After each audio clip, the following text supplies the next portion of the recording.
Beja hiyo.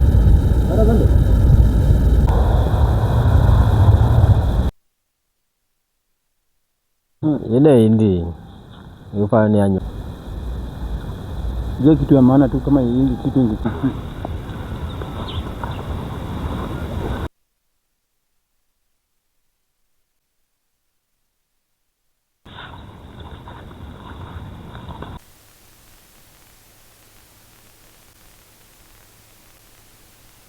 Kwamba mwenzetu alipatikana kwa maji kama amefariki, na jina lake ikawa alitambulika kama Laban Zafania Ng'ombe, ambao ni mkazi wetu Viran Sub-location, kijiji ambao ni Hwiliba. Alipatikana kwa shule kidimbu ambao kilichimbwa kwa shule ya Hwiliba Primary, na mwili ilikuja kachukuliwa na maafisa wa polisi wakishirikiana wa Ikwanda wakishirikiana na Luanda Police Station, na mwili sasa imehifadhiwa katika chumba cha kuhifadhi maiti Coptic Mortuary. Na mtoto ambaye alikuwa anasoma Hwiliba Primary pia tulipata habari kwamba hapo nyuma alianguka kwa maji na akapoteza uhai.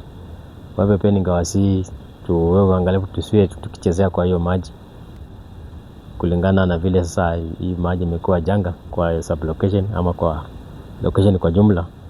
Ningeomba wasanii wa hisani wajitokeze ili tukuje tusaidiane ili tufunike hiyo shimo ama tuiboreshe zaidi iwe ya manufaa kwa wananchi na isiwe janga la kupoteza wananchi kwa kata yetu. Tumeumia sana ama ndani ya mzazi mwenzangu kwa shule ya Hwiliba. Tulikuwa na huzuni sana kwa sababu wazazi walikuwa hapa kwa wengi. Hata wengi wao ni kama wamekuwa na uoga ya kwamba wataogopa kuleta watoto wao kwa shule kwa sababu hiyo maji inatuumiza sana. Hiyo sio mkaza wa kwanza. Tulikuwa na mwingine mtoto alifanya nini, alipoanguka hapo ndani akafariki, na alikuwa mmoja alikuwa anasema kwa hii shule. Tena mwenye amefariki saa hii tena huyo ni mzazi wa hiyo shule tena ndio mzee amefariki kwa hiyo maji. Tungeomba kwamba kama serikali inasimamia hapa Kenya mzima ama kwa ward yetu ama Luanda Sub County ama Vihiga County wakuje watusaidie, kwa sababu hatujiwezi wenyewe wazazi. Wakikuja tunakaa pamoja tuone hiyo maji tunaitoa wapi. Tuko na huzuni sana kwa sababu sasa watu wanataka kufungua tena, tunasikia nini inakuja, hatujajua hii maji wakati nini inakuja, hatujajua hii maji itafika wapi.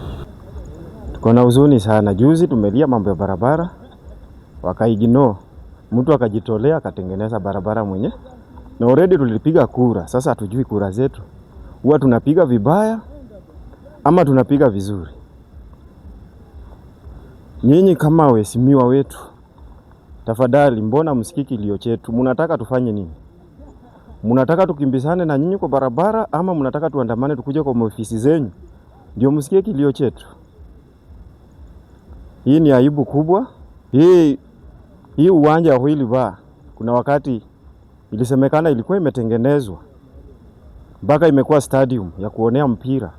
Sasa hii stadium ya kuonea mpira ni stadium ya kutoa maiti kwa maji. Hatutakuwa tunapoteza watu kwa njia ya kiolela, na nyinyi mko kama viongozi wetu wenye tuliwachagua ili mtetee masilahi yetu sisi wananchi wa chini. Watoto wa shule wanachota hapo maji kuosha madarasa. Siku ingine mtoto atasukuma mwenzake kwa maji na tena aongezeke kuwa kwa watano. Kwa hivyo tunaomba serikali na wale wahisani wazuri, wale wanaweza hurumia Veranyi, watusaidie kumaliza hii mambo ya kuua watu na maji.